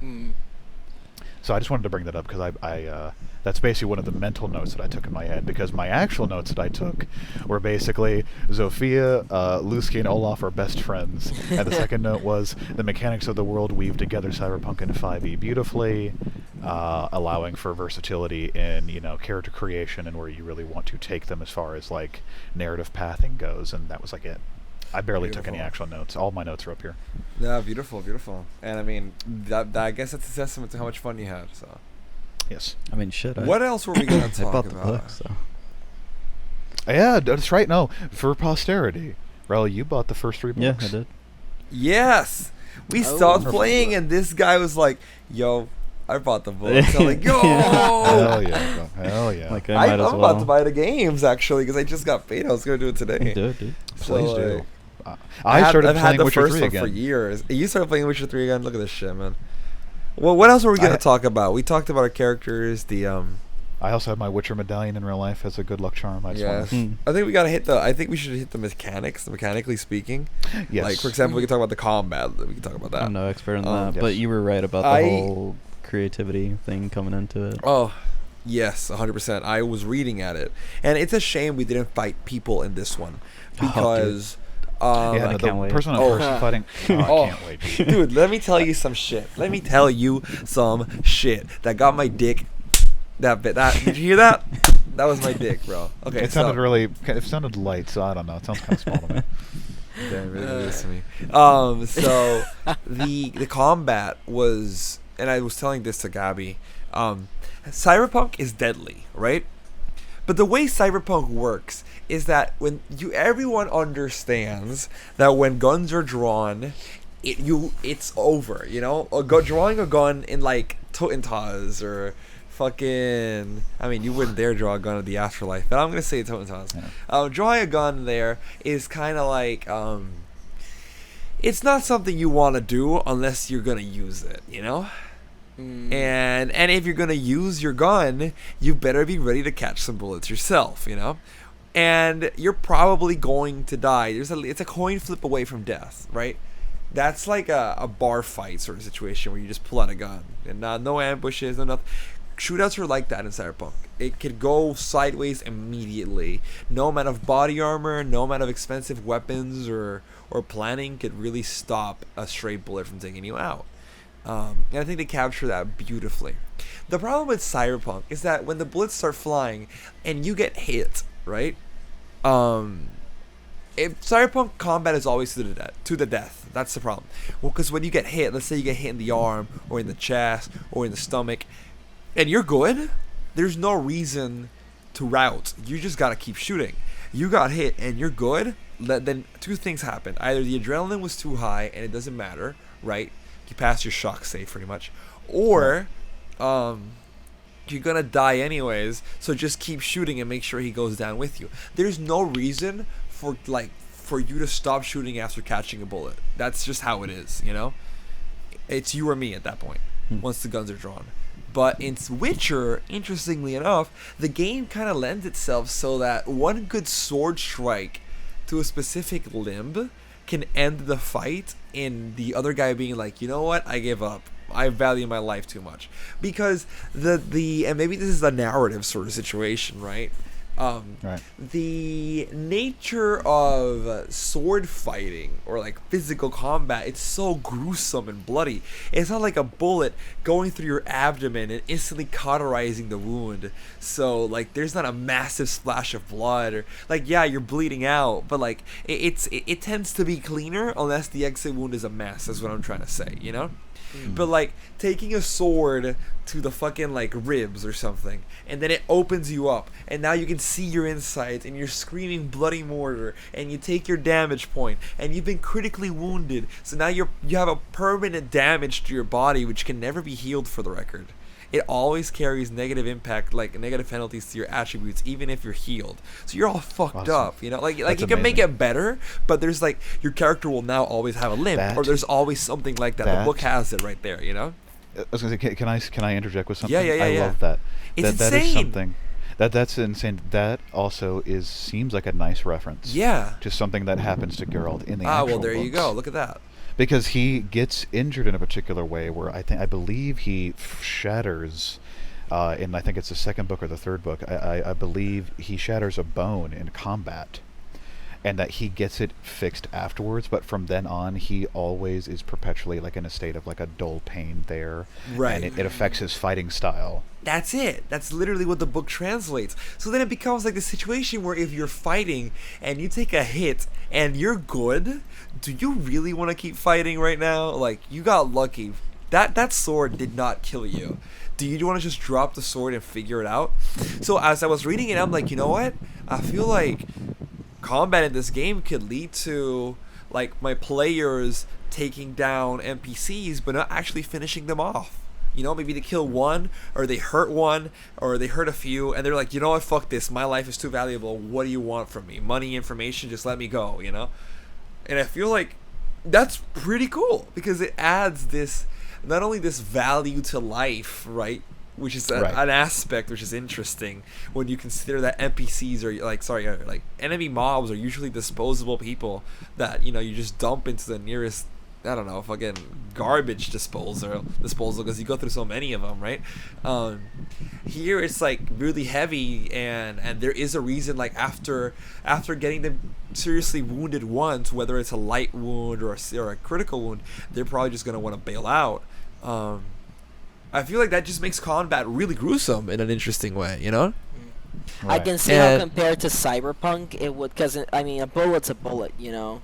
Once you get shot enough time, like you're either getting shot once and you're good, or you got shot 50 times and you're dead. There is no in between. Yeah, exactly. Like the chaos of Cyberpunk's combat and the setting, it makes it so that it's all or nothing, right? Here, there's a narrative opportunity for you to, you know, like you said, put your weapons down, and you know, try to survive by whatever means necessary, and if that's begging for your life, then that's begging for your fucking life. That's definitely very much like it makes much more logical sense in this world where the combat is gruesome, but it's also, you know, you can recover. I mean, sure, maybe you got your arm chopped off by a Witcher's sword or anyone's sword, but you know, that doesn't immediately translate into you're dead. Right. It's just I was so compelled by that. I really was. And like that's just the combat. I feel like I really liked how they work with the different monetary values in the game, because I feel like they try to do that with Dungeons and Dragons. Again, I don't mean to rag on that game, but like they have copper, silver, gold, and eagles. Who the fuck uses anything but gold in that game? Seriously. Oh no, the economy of D&D is an afterthought. Like by level, I don't know, 4 or 5. It's strictly gold. Really people only use strictly gold. Yeah, and it's not just it's just gold. It's not even like not only is the economy an afterthought, like you're saying, but like there are no different. It's just gold. You get paid in gold, which is insane because I guess again the book is like a mead is 2 copper coins. No, it's just gold, 1 gold. Like that's just how it is, you know. So inflation in every game I played is just unless you're playing like a really realistic game, people just do gold because it's easier. But the fact that Witcher is out here, like, here are all the different regions, and here's the coin all the different regions use, right? And, you know, there's also the Royal Crowns, right? Which is, like, the universal one. It really gives incentive to add a little bit of world building, right? To be like, oh, I'm paying you in this and Bizon, or whatever, you know? And it's like, oh, that's interesting. It just adds a little bit more caveat. You can still do the old, it's gold, it's all gold, it doesn't matter, but you can also pay people in different currencies, and there can be this like little like, it just makes the world seem so much bigger with so little effort, you know? Because first of all, it's converting it for you in the book, and second of all, it's not like the different, like, it's not like it's copper, it's silver, it's gold, where it's still universal, it's just less so. So now you know it's just more interesting. I feel like it's just more interesting to be like, for example, in Cyberpunk I've done it. Eurodollars are good in Night City, but if you go to fucking Europe, you can't buy shit with Eurodollars. You know, like who the fuck uses eddies in Spain? Eddies are good in Night City. That's it. You know. If you wanna go to Spain, you gotta fucking grab a note, like a €5 note or whatever. And I feel like that translates well. It really adds space. It really makes the world seem very big with very little effort. I love that about that game. What else did I love about that game? I feel like the story that they gave us in the Book of Tales was really well done, with a lot of different like paths, which is something that not usually is something I'm used to. Even in the modules I've run in Cyberpunk, it's usually like it goes like this. This is kind of how like a module goes. I'm gonna take a random Forlorn Hope mission. It'll be like, oh, here is, I think the Forlorn Hope book and the Book of Tales has a lot in common because it's just like adventures, mini adventures. Right. It'll be like, here's someone who has a job. Here's Kronos. Kronos has this job where he needs you to go to the embassy, steal some papers that'll tell you where this yacht is so that you can blow it up. And here's all the lore and the reason why that's happening, sure. But then here it is. So then it tells you, so you're going to want to go to the embassy, the Colombian embassy, so you can steal those papers. And then here are the checks. And then you go in, and then if you get caught, this is what happens. Okay, anyways, now that you're done, here is the other part of the module, or like the second part of the story, which is the yacht. So you can do this, you can swim, you can use a boat. I think you can even parachute maybe, but it doesn't really explain too much on that. It's more like if you wanted to. And then here's the map, here's the combat, you're done. The one in The Witcher was interesting because it starts off with its introduction. And at first glance, it's kind of like, so you're going to meet the sorceresses. So you're going to want to talk to Olgar if you want. So you're going to want to now head to the village. And then if you have the map, here's the first path, which fair enough. If you have a map, if it's completely written, like if you have it fixed with Olgar, which is something you could have done, then you just instantly make it, like, or you lower the DC to make it over to the village. Otherwise, this is the DC, right? I feel like if it were, sorry, a Cyberpunk book, or I also ran Waterdeep, the Waterdeep had Dragon Heist. I feel like if it would have been any of those books, it would have probably stopped it there and then moved on. But here it was like, okay, so if you get lost, this is what's gonna happen, and then here's all the stuff, and that's kind of cool, right? Because it's just a nice detail that they thought about the branching path and they wrote it down. It wasn't just a throwaway sentence. And then, okay, so you make it towards the lake. Did you fight the wolves? Did you not fight the wolves? Okay, so here's what happens. Okay, perfect. So now, if your party, they're going to want to go to the lake. And I feel like, again, here's another point where maybe the books I'm more used to would have deferred. I feel like the books I'm more used to would have been like, so for the record, the beast is under the lake. But yeah, you're going to want to go and talk to the elder. Here is like, listen, if you walk down right the middle of their lake, the fucking beast is gonna come out and it's gonna try and kill your fucking party. And you know what? You want to go further than that? If your fucking party somehow kills this beast without even talking to the village elder, here's what happens. And here's a whole different sidebar to it. And I'm like, what? That's cool, you know? But just in case your party's normal and they do this, then this is what happens. Just in case your party, they kind of step into the lake, but they don't actually go into the middle, this is what happens. And it's like, whoa, like here's that was like that section alone, the fact that, again, it wasn't a throwaway line, or it wasn't something they assumed I as a DM would have accounted for, or they just made it impossible to happen, because they could have just simply made it so the beast doesn't come out until a certain trigger is met, right? Really made it interesting. It really added all these paths and all this freedom to the fucking module, you know?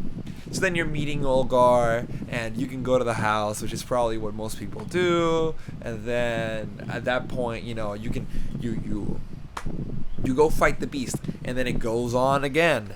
If you want to use fucking Youngar, not Olgar, sorry, the village elder Youngar. If you want to use Youngar as fucking a fighter, here's the stats you want to use. If you want to use Henrique as a fighter, here's the stats you want to use.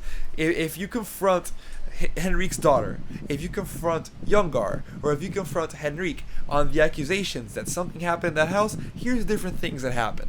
And I'm like, right. Wow, they took every aspect of this game, of this little adventure, and they said, we're gonna make sure everything that's humanly possible that can happen is accounted for, and if something other than that happens, then you're on your own. But at this point, you know, and it helps because it makes the world, you know, I feel like as a DM, if you're going to use a book to do an adventure, a little guidebook, then your level of preparation for suddenly the party does something wildly different to what you expect isn't as high as it would if you were just completely doing your own thing. So the fact that the book is there to be like, hey, no, don't worry, I know your party just randomly killed the beast out of fucking nowhere without even being told what the quest is. Here's what would happen if that were to be the case. It's great. It's great that I have that hand, you know, from the book. So the book is super beginner friendly, easy to read, and it's got great adventures which are very well detailed with a lot of different branching paths, which is awesome. And we haven't even gotten to the really second good to one. hear from a player side, because sometimes I do feel, I mean, I have had experience with modules for 5e, and sometimes I do feel they're either like entirely just a huge sandbox, and they give you no direction whatsoever. No direction. Or they are railroaded as F, you know? Yeah. You can't, like, Waterdeep, there is no actual way that you can, like there's just no way for you to get that freaking, like, the key to the vault and realistically, like before you're supposed to, and realistically, continue the book. It just can't happen. If you allow your players to somehow get that vault key before the book wants you to get that vault key, it doesn't work. The whole book falls apart, you know, which is really interesting. And for the record, the Waterdeep Dragon Heist is one of the best D&D modules I've ever played in my life. But it's just it's on the premise that you follow everything that happens, like, down to the wire, you know. And that's just how it is, you know. This has to happen, and then that has to happen, and then you have to go here, and you have to investigate there, and obviously as a DM, you want to make it seem like they have, you don't give the illusion of choice, you know. Yeah. But really, you're just dragging them down a path. But like The Witcher, that first one, at least specifically that first one, it was kind of like fuck the railroad, just do whatever the fuck you want, you know. I mean, as long as you do the quest, right? Because if you don't do the quest, then that's a whole different story. But if you're gonna do the quest, here's all the stupid shit you can do. And it went even further, for the record, and it gave new spells for the 3 sorceresses, spells named after them, because apparently it's spells that they made. Why they included that, I don't know. I'm assuming because, hey, if you want to fight the sorceresses, you can, or something, you know. Right, absolutely, of course. They gave a map of the house. I think I sent you guys that. High Watch Estate. Like they went, but I would assume here's the map of the lake. Or the village there. That's all you need. Why would you need the estate map if you're not gonna be there other than to receive the quest? You know. Right. Right. So like that was great.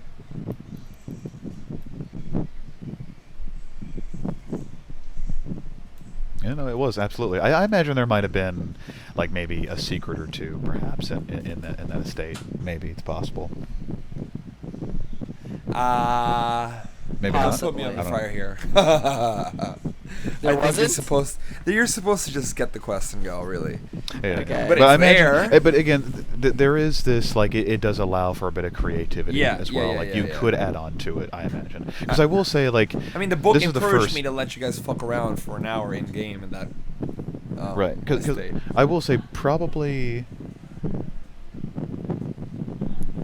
I probably, like, I would say, I don't want to sit here and like critique everything now all of a sudden, but I would say that the one thing I hope for definitely in the next, I guess, story. I don't want to keep saying module. Would that be accurate? I guess. Yeah, you get the next story within the. I guess The next story. Yeah. You spoke of the increased amount of complexity in terms of its options. for that. This next one is way Very. longer in pages. There are more winding paths. There's bigger twists, way more NPCs. It's just going for it, you know? Yeah, That yeah. first one is Okay. like a good, here's the world of The Witcher. If you've never An played intro, tabletop, If you never played a tabletop RPG, or if you never played The Witcher before, this is for you. And the second one's like, I have now put on the big boy pants, you know? Right, that's what I'm ready for is the big boy pants, because really one of the few, I guess not complaints that I could give, but one of the things is that like this whole thing very much was like a menial side quest. Like even getting the ice is such a menial, insulting thing because it's meant to be by Which design, I and I think that's cool. It doesn't need to be right? this giant thing, like, or this amazing I thing. really It's just do what love I'm waiting that, for. yeah. Is that complexity of like, Oh, of course. because we really haven't even fully sunk our teeth into it yet. Yeah, like yeah, that's yeah, really yeah. what Yeah. I'm waiting for that, because it's here. It's like, oh, there's this, cool, and we can just kind of like deal with it very quickly. It was very much like dealing like just with a contract job in one of the games. It wasn't one of the meaty quests. It was like, Right. oh, here's a little story, and then to get players ready. It's just I'm already experienced with stuff like this, so I'm just kind of thirsting for like, ooh, yeah, we got something real. Oh, don't worry. serious. Let's We'll go. play soon. But We better. man, what a game. The magic is really fun. I love that. I think you mentioned this, Gabi. Magic is really different from class to class. It's not samey. Yeah. Yes. Which Like a bard in and more generic magic systems, it's It's pretty much the same very- 5 spells. You know, not. It's not really like that because like wizards and Dungeons and Dragons have, not hundreds. They've got plenty of spells, but you know those spells that the wizards have. Some of those spells, sorcerers and bards have them too. You know. Yeah, like a lot of it becomes uniform. Yeah. Is the issue.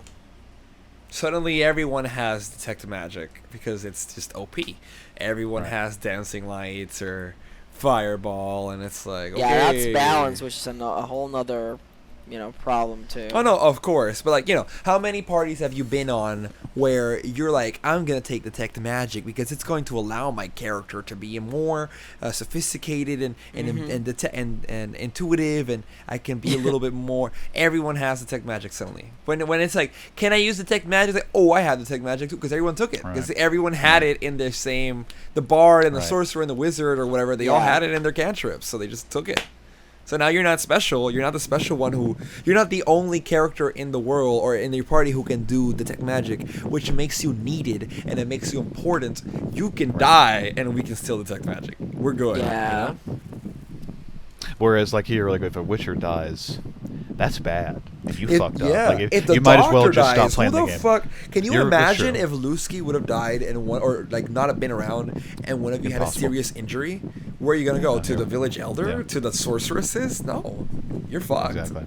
You Yeah, know? that was very smart. And I guess this is something I guess the last point that in my mental notes that I had to really bring up, and this is something that I really wanted to stress is that even I usually end up leading a lot of parties in campaigns that I'm in and this and that, and having a character do something like very significant or take center stage. But the thing that I always try to do is make everyone feel important, whether as a player or as a DM, and kind of having that sort of magnetism, like, okay, I can do this, but you can do that, this and that, here you go, here and there. It's why I mentioned before that a lot of the nonverbal communication going on, trying to incentivize, like, making sure that this is a unit. It's not just Zofia and friends, wanting that to be important, I guess.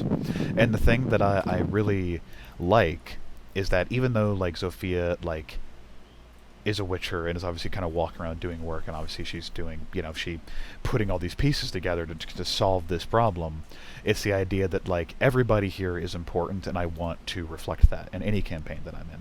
Right. And it's important to me that it's, like, it's good that, like, Olaf he's strong, man, and Lusky is a doctor, because that's very useful, because it's like Zofia, very much a witcher, is very much a jack of all trades, master of none, except being a badass, of course. But it's good to have, like, here's a doctor and here's Olaf, and the thing is, like, Olaf doesn't really use weapons, and Lusky doesn't really fight. Yeah. Right? Like, I mean, like, I don't even want to say neither of them are really fighters necessarily. He doesn't fight, but like they shit. really. God damn. He ripped through that. Yeah, exactly. Lusky does bite. It's very true. And that's the thing, like, I like that there is this, like, Lusk in the fight with the boss, which I'm very glad that plan worked out. You're welcome, Jay. Right, we'll get to that next before we wrap up or anything. Lusky, like, having to be like, oh, this isn't working. Fuck, I'll just bite it. Very, very Steve Irwin logic. I like that, like, Lusky and, like, Zofia was in the zone. Like, this is what she does. This is what she does, right? She does this. She's a witcher. It's what she does. But Lusky and Olaf don't do this. Very specifically, they don't. And so what I like in the fight, and I tried to frame it to where, like, she's the tank, she's taking the attention upon herself, which, cause I wanted to allow for Lusky, because I didn't want Lusky and Olaf to die, because they could possibly get one shot by this thing. But what I wanted was to present them and you guys this idea of, like, well, now you can get creative with it, which, I mean, like, Olaf jumping on top of it immediately, I thought was a great idea, and Lusky being like, oh, this isn't going to work, okay, I'm just going to bite it, I'm not, just eat it from the back. I shouldn't say it like that, but it's just this whole, like, them realizing that what they're doing isn't going to work, so now they have to improvise, which they're improvising like how witchers improvise, because a witcher is always improvising whatever they do, is the thing, because that's real life. Sometimes a plan doesn't work out and shit doesn't work and you have to get creative, and maybe this isn't wholly exclusive to the Witcher, this can happen theoretically with anything, but it's really the mantra of, even in character, Olaf thinks, oh, she's cool, but Lusky has heard stories of witchers and what they're capable of and everything, and now it's like, now how do we get up to her level, I guess, which also led to Olaf being a badass on top, and also the kill, the way Lusky and Zofia did, like, something like in Marvel vs. Capcom, like a tag team combo, Yeah. like on the, I love like the way they did that, like, it's amazing, like they kind of, again, back to that nonverbal communication, they just kind of synced up, like they knew what to do, Right. I guess, and it made everyone feel important, not just one person, and I always feel try like to stress that. a lot of that was also, like, again, it might sound like we're just talking about our characters and the fun we had, but I feel like a lot of that groundwork, or a lot of that happened because the groundwork was so firm and solid.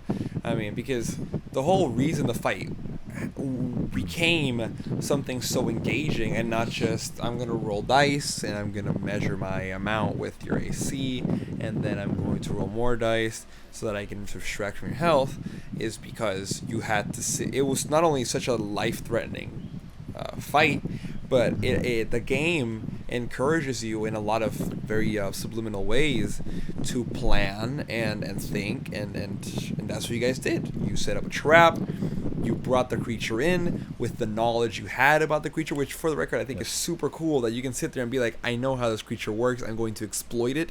I got a lot of, like, Dark Souls vibes from that, a lot of, like, like you're hunting this creature, like Witcher, it really felt like, yeah. You know, Well, entirety. it's The like Witcher, it's yeah, I guess I haven't really played The Witcher, but yeah. This is the Dark Souls of tabletop anyway. But this is the thing that I wanted to stress, where it's like, well, does Sophia know what this is? Does she know what this is? Because I know that there's obviously new stuff created for the book. Because it changes everything. But really, right? Because consulting the bestiary is very important, because that's what a Witcher does, like being in character. Cool, it's like, okay. super cool. Also, like, do we want to start talking about the boss fight? Because I wanted to mention for posterity let's get into that. I do feel like we have been going for a while now, though. But let's get into that. Yeah, we can make it quick. Really, for posterity, just for the sake of the show, like, the plan was we're going to lure it out of the ice, and I had Sophia be the target. You know, she painted a massive target on her back because, again, playing to the strength of her character, literally, or more figuratively, I suppose, but I cast... Igni. Yrden. No, Yrden, yeah. Yeah, casted the magical trap on the floor, or of the ice, led the beast into it. It was stuck basically in place and received like a negative stat to its speed and its reflex, I believe, for 5 turns basically. And that's all it took. And that's all it took. And then we were able, which that creature, from what you told us, had massive like attacks. Like, it was bad. It's and like, bad. even if I fucked up like a dodge roll or escape roll, she would have been fucked up. Is the thing. Absolutely. So like, we got lucky. Of course, the dice were very generous to us. Here's the interesting thing about how combat works. It doesn't matter how much HP you lose. If I beat you by 7, if I beat your defense by 7, you're injured. You're critically injured. Like, that's it. Okay, then. So, again, you can have 100 health, which I don't even think is physically possible. But if I beat your defense by 7, you broke an arm. You cracked your jaw, and that's it. Wow. Like, that's something that's gonna fuck up your fight for the rest. You're either gonna have to leave now or fight with a broken arm, which, like, let's be honest, what's that gonna do, you know? So it's really risky in that sense. So that was awesome. I also liked how interactive the whole, like, you can roll, you can parry, you can do this, you can do that. Like, it feels like you're always playing and not necessarily waiting around the table for your turn. Right.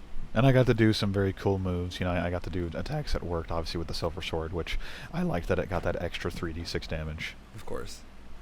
And it was good. No, Interestingly, you can use silver items, and it's written very clearly what you do if it's not a silver sword and it's just like a silver fork, you know, a silver spoon, and you stab that into them, and it tells you, you gotta use 1 extra d10 or d6. Sorry, if it's silver, it works. That's it. As long as it's silver, and like awesome. Okay, awesome.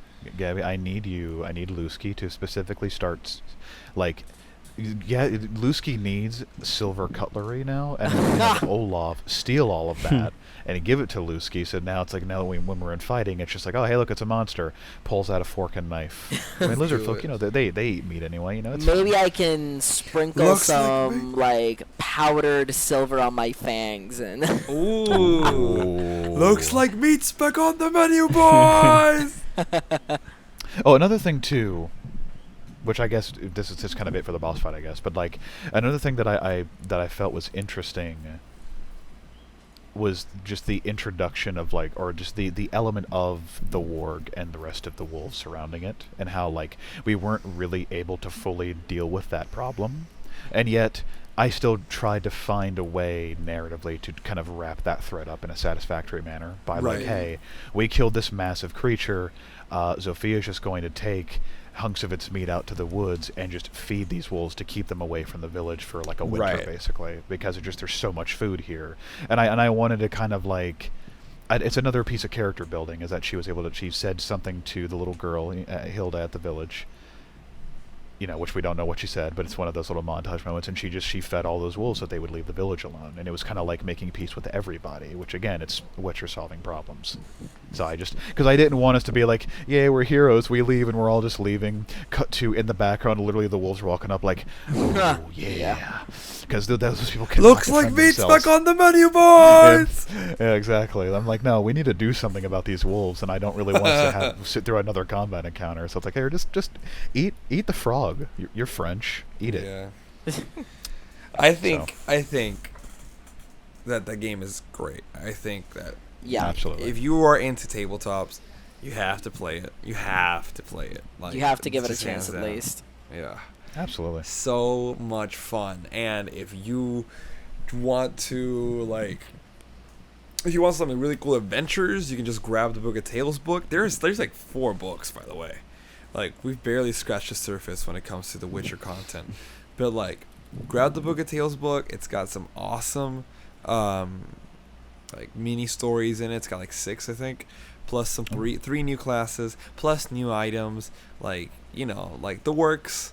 It's really cool. The book is great. I can't recommend it enough, and honestly, I can't thank the guys at like R.Talsorian Games for like giving us the opportunity, sending us that gift, to like try this out, play it, and just bring out the message to all of our tabletop loving friends and people. Absolutely. Yeah. No, could not thank them enough, and I could not be just more grateful to have been invited to this and to be a part of this. Dude. Yeah. No, I mean, it was really an honor to be a part of this. It was. I mean, you and Gabby had to be here. Come on, who's gonna come? I mean, like, Gabby's amazing and wonderful, and I'm very charming, I know, but I often feel like I don't deserve a lot of the good that's in my life, even though I know I deserve good things. You know, self-care is important, but it's like getting. What is that? Is that a Libra thing? That is 100% a Libra thing, I think. 100% a Libra thing. And I know I'm more, you know, self-esteem and self-worth. I'm working on it, you know. But it's getting like, this is a cool, like, this is a serious, like, legit, like, thing. You know, this was like, this is awesome. This is a review copy. This is a review copy of The Witcher. Like, that's amazing. That's can't believe it. Yeah, I know. I'm blown away. I'm still kind of like can't believe freaking that out. happened. Yeah, I'm sending this over through email to the ambassador. Oh my goodness. I'm just gonna be like, hey, we did it. Thanks so much for believing in us. If you ever want to send more stuff, we'll happily take it, you know, and like we'll review it and we'll talk about it. It's just so, it was so much fun, and like, you know, as a little thanks. I don't want to feel like they just sent some dudes in Puerto Rico some books and then we ran off with it, you know, like that was we want to do good, so I want to send that over to him, even if it doesn't click. And I also want to do a quick shout out to the Twitter account. I know you don't have a Twitter, Gabby, but I know you follow the account though, Will. The R.Talsorian Games Twitter is so cool. First of all, absolutely. I do follow them. Like I love them. Man, as far as like media companies or like community management or managing you know what I mean, like community accounts, this is the one, man. They're out there. First of all, they're talking about every tabletop. They're always in on it. They're always well informed. Always hyping up other games that aren't even like their own. They are LGBT friendly, talking about pronouns and shit. They are. I was gonna say they're inclusive friendly. They incentivize. Yes. They are. They're always giving out free content and adding stuff and doing polls, and it doesn't feel like oh, this is a stinky corporation Twitter. Be gone, the corporation. You know, like, it feels really genuine. Silence brand. No, this feels like a really genuine account that's like really happy to be here. Like there's someone behind that Twitter account that really loves everything that company stands for and all the work they do, and man, oh man, it's so cool. It's so refreshing, you know. Like, I'm always and they'll just drop random bits of history, completely unrelated to like tabletop stuff. Like, it's not just like marketing, brand, commercial, sponsorship. It's not that. How you they're do, just fellow tweeting. Kids, we're hip. Yeah, they're just tweeting. They're just talking about stuff, and it's so interesting. And right now, what were they doing a second ago? I think they had they were recently talking about a card game called Netrunner, which they don't actually have any relation to, and they were talking about that. They were talking about let me just go into Twitter real quick. They promoted a third party cyberpunk character creation app, which I think is really cool to support something that isn't even like yours, you know. Like, this is just some dude made an app on the App Store and was like, here is, you know, like Fight Club is for D&D. Yeah. I don't know. I've never seen anything D&D related like recognize Fight Club, because I feel like it's like a marketing situation, you know. You would rather they go to D&D Beyond and make the character there, right? Because you can make money out of that. Yeah. But like, no, I mean, they were just like, hey, here, we found this account. This place is cool. Support them. They're cool. Thanks for making content for us. And I was like, wow, what? That's awesome. The important thing, that's because, again, brand accounts, I'm not really big into brand accounts most of the time, because you shouldn't be, because brands aren't our friends, of course. But the important thing, especially when it comes to like social media and the power of that, is being able to, it's important to lift yourself up. If you know, if you have to do it yourself before anyone else does, of course. and market your shit, but also lifting everybody else up with you, which again, to call back to my, making everyone feel important in the actual party thing, it's the same way here. So like them, like from everything that I've seen of them, like ever since following them at the end of last year, like I've just been impressed with it. Like they just seem like just really cool, like people. It's awesome. Like, hang on, let me read out this tweet because it's crazy. Okay. This is towards the Cyberpunk, the companion for Cyberpunk Red's character creator. It's again a third-party app that some dude made. So they tweeted this in August 19. Want some help keeping track of your characters at your table? You want the Cyberpunk Red companion app available for iPhone and Android from @CompanionRed. New features are being added constantly, and please support them on Patreon. That last sentence is everything. Please support them on Patreon. Really? Like, we love big brands supporting small creators, Absolutely. That's how you make a good community. That's just all I gotta say. A loyal community that's just there for you. That's it. Yeah. Just don't be a dick. Don't do what Nintendo does every day. That they're just sniping ruin everything. fan creations and shit. Oh man. Yeah. Anyway, Might be I a think that's all I have to thing. say. I think it might be. And like, fair enough. Again, it's your IP. Fair enough. Yeah. But I feel like they make a lot of they seem to, for what should be or what is, I guess, still the company with the most goodwill in the world. Nintendo has the most goodwill. They can do whatever they want, because they just have people's goodwill. Mm-hmm. They do a lot of scummy things just out of nowhere. Yeah. They just Yeah, wake they're up one day and they're like, anti-consumer. "Pop!" Yeah, And I just hate to see it. Yeah. Anyways, What's up? Yep. that's what's up. That's what's up. How do I? What's the last thing I can say here? Oh yeah, winds howling. I'm glad Jay didn't get that. I didn't so get that's that, good. yeah. I cannot believe you didn't get. I was like, This is what I'm gonna do. Is it storming there, bro? I just had to post Oh a my picture of Geralt saying, God. "Winds howling."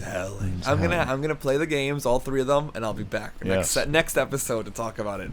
And Sweet. or not, Jay, maybe you're not not next. gonna be- No, you're wait, not whoa, gonna whoa, be whoa, done. I'm not beating them in. Okay, but I will do it Take your eventually. time. How's that? Yes, absolutely. And you too, Raul. You're gonna fucking read the books, right? So you can report back on that. Yeah, absolutely. Awesome. I'm still kind of beginning on the first book. Like Triss just arrived to Kaer Morhen. Ooh. Ooh. And met with Ciri. That's nice.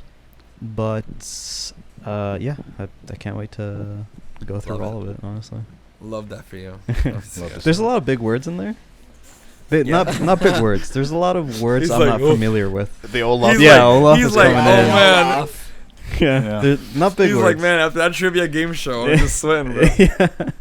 Which you should check out the last episode, by the way. Oh yeah, definitely. That was fun. I can personally vouch for it. It was pretty good. Thank it wasn't you. bad. Thank you. That just showed my if I stupidity. approve, then Really, obviously. just shows that I'm actually Olaf in real life. I'm just really role playing myself. I don't know if. It's your Is Olaf the idealized self-insert version? Yeah, basically. A short king in flamboyant clothing, and he's really strong. Well, luckily, I'm not 5'5", but I am kind of short and 5'8". Wait, luckily, He's like, luckily, real quick. Let me fix the record on that real quick. Oh, yeah. I'm not 5'5". Yeah, no, I'm not. Oh my god. Anyways, go ahead, Raul. What were you saying?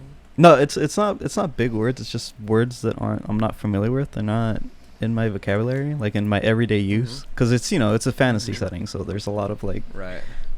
weird words, Right. and also it's a fantasy setting with its own like internal words as well. Like there's a lot of that going on. It's like Yes. I don't know what that means, but okay. And shit. Yeah. And but it hasn't stopped me from continuing on, so that's good. Maybe I should have chosen like a simpler, like ABCs or No, something. this is good. No. This is good. We're also reading this like I don't know what the words mean, but He's I'm like, enjoying what are this. you reading, Raul? I'm reading a 25, how many word 26 page book. And every page is a new letter. A. Yeah. It's like, oof. Hey, It's like, that's enough for tonight. And goes to sleep. Yep. I'm Olaf Sleepy. That's what that is. Sleepy. Oh, man. Well, All right. we're going to wrap it up? Sure. Yeah, I think we should wrap it up. Yep. I'm your producer now. Well. I'm your producer, so. Thanks so much for coming, guys, for another episode. We had a lot of fun talking Who's it? about Who is Witcher it, by the with you way? guys. Are you gonna announce that right now? Was I lagging through that whole outro? Yes, you were. Awesome. What'd you say? Wow, bro? were you saying something, Jay? Is that Yeah, it? I went full. What is it? Whatever. What were you saying? What did I Outro, miss? okay. Do I start again? Yeah. Okay. No. Okay. Okay. I'm just What? gonna. No. I'm just gonna. No. I mean the outro. I'm starting the outro again.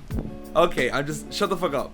Anyways, thanks so much for coming back to another episode. Why'd you hit pause, Raul? Why would you Oh my do that? God. Okay, don't worry about it. It's fine. You can stop. We're no longer listening to you. We'll do it live. Let me just finish this fucking episode, please, with no interruptions. Thank you. Thanks so much for listening. Make sure to follow our Instagram on Island Gems Podcast. Comment on our YouTube fucking episode, because we're gonna upload this on YouTube and Spotify like usual. Feel free to comment and tell us how much you hated this episode and how much we suck, or if maybe you kind of liked it, you can say not bad, kid. I don't know. And once again, special thanks to R.Talsorian Games, and especially our friend not friend, but the amazing media ambassador Jay Gray for allowing us, giving us this opportunity to have this episode to begin with. You were the best. We owe you our lives, and maybe we'll see you next week, or maybe we'll see you in a few weeks for the next episode. Peace.